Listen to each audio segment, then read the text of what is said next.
ये भारत पाकिस्तान बंटवारे के बाद सरहद के दोनों तरफ के विस्थापित लोगों के दिलों को टटोलती एक मार्मिक कहानी है। दिलों को टटोलने की इस कोशिश में अपने पराये देश परदेश की कई प्रचलित धारणाओं पर सवाल खड़े किए गए हैं। इस कहानी को लिखा है रज़िया सज्जाद जहीर जी ने। तो चलिए सुनते हैं इस कहानी को।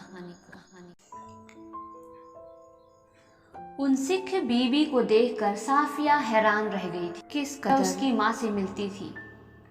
वही भारी भरकम जिस्म, छोटी छोटी चमकदार आंखें जिनमें नेकी, मोहब्बत और रहमदिली की रोशनी जगमगाया करती थी। चेहरा जैसे कोई खुली हुई किताब, वैसा ही सफ़ेद बारीक मलमल का दुपट्टा जैसा उसकी अम्मा मुहर्रम में ओढ़ा करती थी। जब साफिया ने कई बार उनकी तरफ मोहब्बत से देखा तो उन्होंने भी उसके बारे में घर की बहू से पूछा। उन्हें बताया गया कि ये एक मुसलमान है, कल की सुबह लाहौर जा रही है अपने भाइयों से मिलने, जिन्हें इन्होंने कई सालों से नहीं देखा। लाहौर का नाम सुनकर वे उठकर साफिया के पास जा बैठी और उसे बताने लगी कि उनका लाहौर कितना प्यारा शहर है। वहाँ के लोग कैसे खूबसूरत होते हैं, उम्दा खाने और नफीस कपड़ों के शौकीन, सैर सपाटे की रसिया, जिंदा दिली की तस्वीर। कीर्तन होता रहा, वे आहिस्ता आहिस्ता बातें करती रहीं। साफिया ने दो एक बार बीच में पूछा भी, माता जी आपको तो यहाँ आए हुए बहुत साल हो गए होंगे। हाँ बेटी, जब हिंदुस्तान बना था तभी आए थे। वैसे तो अब यहाँ भी हमारी कोठी बन गई है, बिजनेस है, सब ठीक है, पर लाहौर बहुत याद आता है। हमारा वतन तो जी लाहौर ही है। फिर पलकों से कुछ सितारे टूटकर दुधिया आंचल में समा जाते हैं। बात आगे चल पड़ती है, मगर घूम फिर कर फिर उसी जगह पर आ जाती है, साडा लाहौर। कीर्तन कोई 11 बजे खत्म हुआ। जब वे प्रसाद हाथ में लिए उठने लगी और साफिया के सलाम के जवाब में दुआएं देती हुई रुखसत होने लगी, तब साफिया ने धीमे से उनसे पूछा, आप लाहौर से कोई सौगात मंगाना चाहें तो मुझे हुक्म दीजिए। वे दरवाजे से लगी खड़ी थी, हिचकिचाकर बहुत ही आहिस्ता से बोली, अगर ला सको तो थोड़ा लाहौरी नमक लाना। 15 दिन यूं गुजरे कि पता ही नहीं चला। जिमखाना की शामें, दोस्तों की मोहब्बत, भाइयों की खातिरदारियां, उनका बस न चलता था कि बिछड़ी हुई परदेसी बहन के लिए क्या कुछ न कर दें। दोस्तों अजीजों की ये हालत की कोई कुछ लिए आ रहा है, कोई कुछ लिए आ रहा है, कहाँ रखें, कैसे पैक करें, क्यों कर ले जाएं, एक समस्या थी। सबसे बड़ी समस्या थी बादामी कागज की एक पुड़िया की, जिसमें कोई सेर भर लाहौरी नमक था। साफिया का भाई एक बहुत बड़ा पुलिस अफसर था। उसने सोचा कि वह ठीक राय दे सकेगा। चुपके से पूछने लगी, क्यों भैया, नमक ले जा सकते हैं? वो हैरान होकर बोला, नमक? नमक तो नहीं ले जा सकते, गैर कानूनी है। और नमक का आप करेंगी क्या? आप लोगों के हिस्से में तो हमसे बहुत ज्यादा नमक आया है। वह झुंझला गई।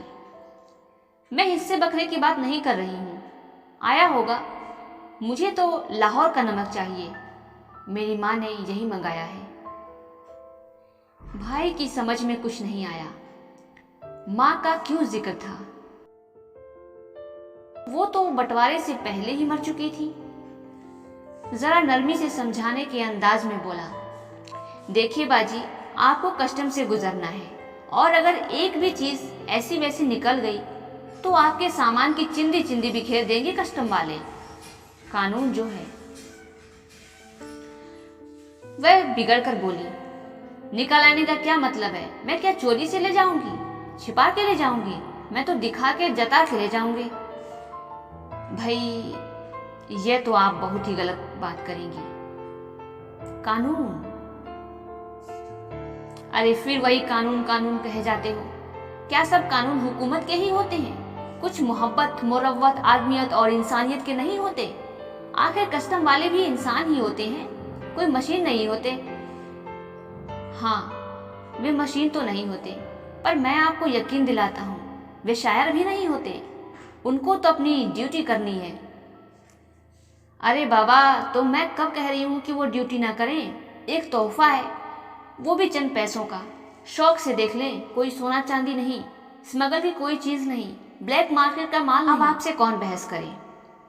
आप अदीब ठहरी और सभी अदीबों का दिमाग थोड़ा सा तो जरूर ही घूमा होता है। वैसे मैं आपको बताए देता हूँ कि आप ले नहीं जा पाएंगी और बदनामी मुफ्त में हम सब की होगी। आखिर आप कस्टम वालों को कितना जानती हैं? उसने गुस्से से जवाब दिया, कस्टम वालों को जाने या ना जाने, पर हम इंसानों को थोड़ा सा जरूर जानते हैं। और रही बात दिमाग की, सो अगर सभी लोगों का दिमाग हम अदीबों की तरह घूमा हुआ होता तो ये दुनिया कुछ बेहतर ही जगह होती भैया। मारे गुस्से के उसकी आंखों से आंसू बहने लगे। उसका भाई सिर हिलाकर चुप हो गया। अगले रोज 2 बजे दिन को उसे रवाना होना था। सुबह के लिए बहुत व्यस्त कार्यक्रम बन चुका था, इसलिए उसे सारी पैकिंग रात ही को करनी थी। कमरे का दरवाजा अंदर से बंद करके वह सामान बांधने लगी। इधर उधर फैली हुई चीजें धीरे धीरे सिमट कर सूटकेस और बिस्तरबंद में चली गई। सिर्फ 2 चीजें रह गईं। एक तो वह छोटी सी टोकरी जिसमें कीनू थे, एक दोस्त का तोहफा, संतरे और माल्टे को मिलाकर पैदा किया गया फल। माल्टे की तरह रंगीन और मीठा, संतरे की तरह नाजुक, और दूसरी थी वह नमक की पुड़िया।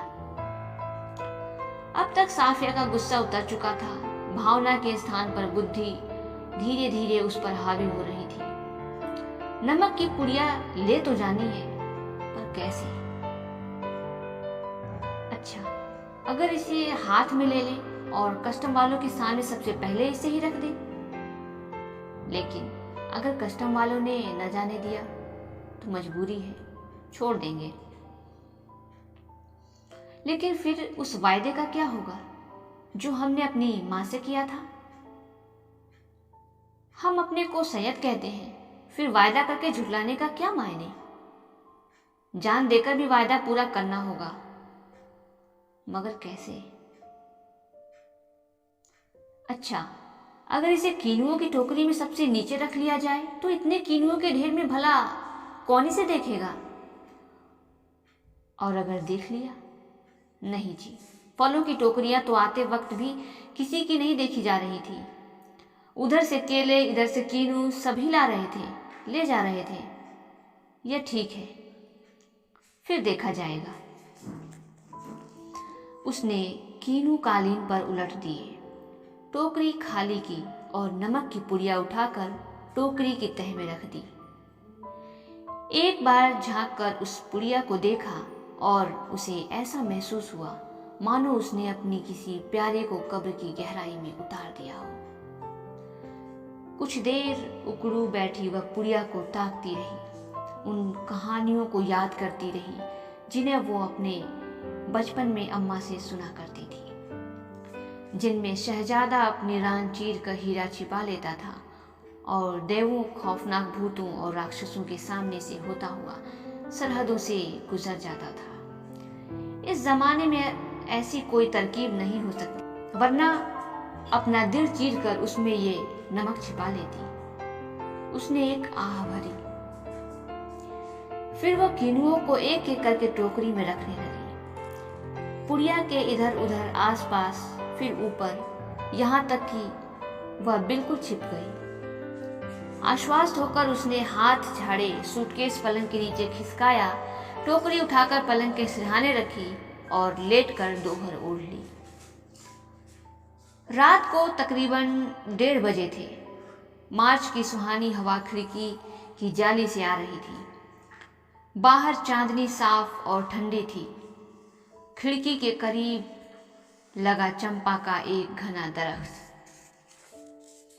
सामने की दीवार पर पत्तियों के अक्स लहका रहा था। कभी किसी तरफ से किसी की दबी हुई खांसी की आहट, दूर से किसी कुत्ते के भौंकने या रोने की आवाज, चौकीदार की सीटी, फिर सन्नाटा। ये पाकिस्तान था। यहाँ उसके 3 सगे भाई थे, बेशुमार चाहने वाले दोस्त, बाप की कब्र थी, नन्हे नन्हे भतीजे भतीजियाँ थी जो उसे बड़ी मासूमियत से पूछते, फूफी जान, आप हिंदुस्तान में क्यों रहती हैं, जहाँ हम लोग नहीं आ सकते? उन सब के और साफिया के बीच में एक सरहद थी और बहुत ही नोकदार लोहे की छड़ों का जंगला जो कस्टम कहलाता था। कल वो लाहौर से चली जाएगी, हो सकता है साल भर बाद फिर आए। 1 साल से पहले तो वो आ भी नहीं सकती थी और ये भी हो सकता था कि अब कभी ना आ सके। उसकी आंखें आहिस्ता आहिस्ता बंद होने लगी। फिर उसे एक सफ़ेद दुपट्टे का दुधिया आंचल लहराता हुआ दिखाई देने लगा, जिस पर यहाँ वहाँ सितारे झिलमिला रहे थे। हमें वहाँ से आए तो बहुत दिन हो गए। यहाँ हमारी कोठी भी है, बिजनेस भी है, हम यहाँ बस भी गए हैं, पर हमारा वतन तो जी लाहौर ही है। फिर दिखा इकबाल का मकबरा, लाहौर का किला, किले के पीछे डूबते हुए सूरज की नारंगी किरणें, आसपास से फैलता उभरता अंधेरा, उस रंगीन अंधेरे में बहती हुई नरम हवा, उस हवा में रची हुई मौलसीरी की खुशबू और मकबरे की सीढ़ियों पर बैठे हुए 2 इंसान, सिर झुकाए चुपचाप उदास जैसे 2 बेजान परछाइयाँ। तो तुम कल चली जाओगी? हाँ। अब कब आओगी? मालूम नहीं, शायद अगले साल, शायद कभी नहीं। अचानक उसकी आंखें खुल गईं। शायद उसने मकबरे की सीढ़ियों के नीचे लगी दूब से एक पत्ती तोड़ी थी, जिस पर ठंडी ओस जमनी शुरू हो गई थी। हुआ ये था कि नींद में करवट लेते हुए उसका हाथ कीनुओं से लबालब भरी टोकरी पर जा पड़ा था। रसीले ठंडे कीनू, जिनको देते वक्त उसके दोस्त ने कहा था, ये हिंदुस्तान पाकिस्तान की एकता का मेवा है। साफिया फर्स्ट क्लास के वेटिंग रूम में बैठी थी। दिल्ली तक का किराया उसके भाई ने दे दिया था। वो हाथ में टिकट दबाए वेटिंग रूम के बाहर प्लेटफॉर्म पर टहल रहा था। वो अंदर बैठी चाय की प्याली हाथ में लिए कीनू की टोकरी पर निगाहें जमाए यह सोच रही थी कि आसपास इधर उधर इतने लोग हैं, लेकिन सिर्फ वही जानती है कि टोकरी की तह में कीनू के नीचे नमक की पुड़िया है। जब उसका सामान कस्टम पर जांच के लिए बाहर निकाला जाने लगा तो उसे एक झिरझिरी सी आई और एकदम से उसने फैसला किया कि मोहब्बत का यह तोहफा चोरी से नहीं जाएगा। नमक कस्टम वालों को दिखाएगी। उसने जल्दी से पुड़िया निकाली और हैंडबैग में रख ली, जिसमें उसका पैसों का पर्स और पासपोर्ट आदि थे। जब सामान कस्टम से होकर रेल की तरफ चला तो वह एक कस्टम अफसर की तरफ बढ़ी। ज्यादातर मेजें खाली हो चुकी थी, 1-2 पर इक्का दुक्का सामान रखा था। वहीं एक साहब खड़े थे, लंबा कद, दुबला पतला जिस्म, खिचड़ी बाल, आंखों पर ऐनक। वो कस्टम अफसर की वर्दी पहने तो थे, मगर उन पर कुछ जच नहीं रही थी। साफिया कुछ हिचकिचाकर बोली, मैं आपसे कुछ पूछना चाहती हूँ। उन्होंने नजर भर के उसे गौर से देखा, बोले, फरमाइए। उनके लहजे ने साफिया की हिम्मत बढ़ा दी। आप कहाँ के रहने वाले हैं? उन्होंने कुछ हैरान होकर उसे फिर गौर से देखा। मेरा वतन दिल्ली है। आप भी तो हमारी ही तरफ की मालूम होती हैं, अपने अजीजों से मिलने आई होंगी।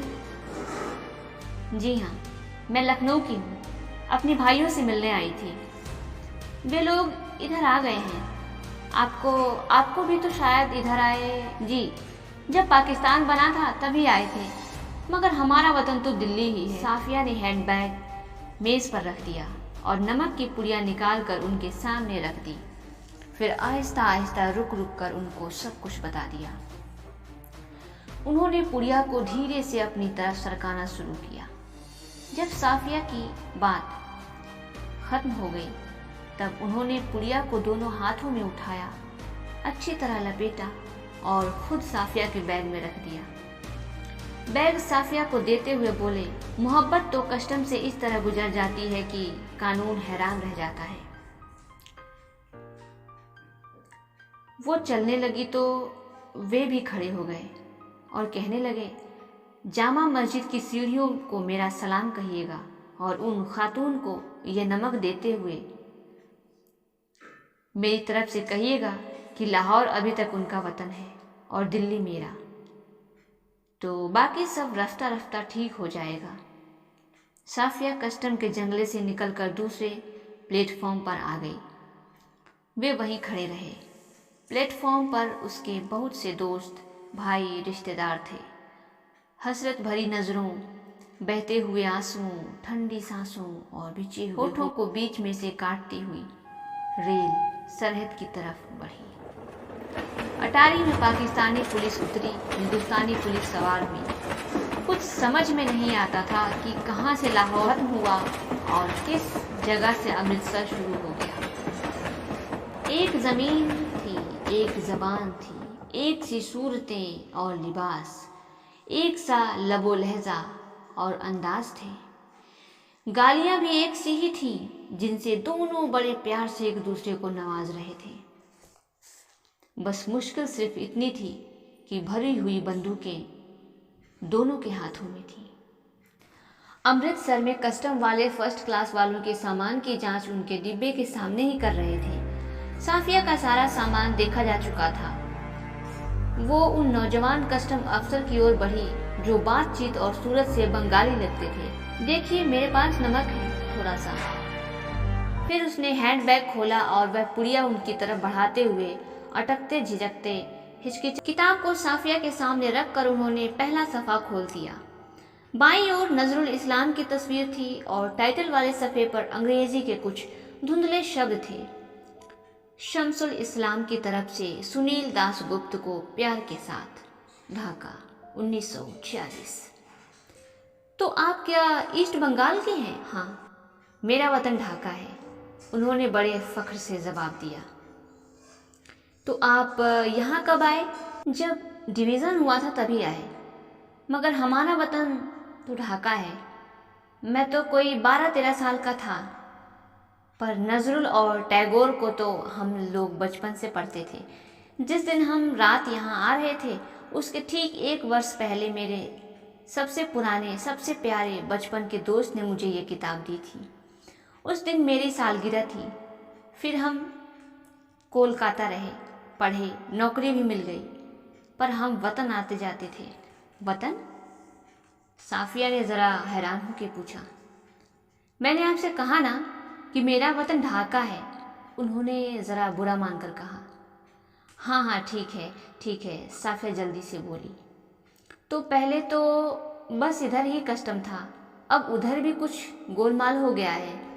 उन्होंने चाय की प्याली साफिया की तरफ खिसकाई और खुद एक बड़ा सा घूंट भरकर बोले, वैसे तो डाव कोलकाता में भी होता है, जैसे नमक यहाँ भी होता है, पर हमारे यहाँ की डाव की क्या बात है। हमारी ज़मीन और हमारे पानी का मज़ा ही कुछ और है। उठते वक्त उन्होंने पुड़िया साफिया के बैग में रख दी और ख़ुद उस बैग को उठाकर आगे आगे चलने लगे। साफिया ने उनके पीछे चलना शुरू किया। जब साफिया अमृतसर के पुल पर चढ़ रही थी तब पुल की सबसे निचली सीढ़ी के पास वे सिर झुकाए चुपचाप खड़े थे। साफिया सोचती जा रही थी, किसका वतन कहाँ है? वो जो कस्टम के इस तरफ है या उस तरफ।